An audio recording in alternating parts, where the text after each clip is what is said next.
నమస్కారం ఘంటారావానికి స్వాగతం. ముందుగా ప్రధానాంశాలు.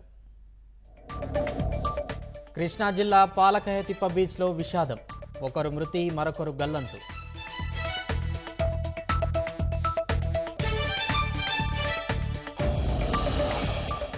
పోలవరం దస్త్రాల దహనంపై చకచకా దర్యాప్తు, అన్ని కోణాల్లోనూ విచారణ చేస్తున్నామన్న జాయింట్ కలెక్టర్.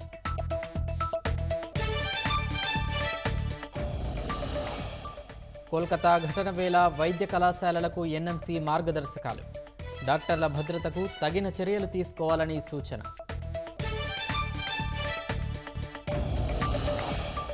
గాజాపై బాంబుల వర్షం కురిపించిన ఇజ్రాయెల్, 48 గంటల్లో 69 మంది మృతి చెందినట్లు సమాచారం.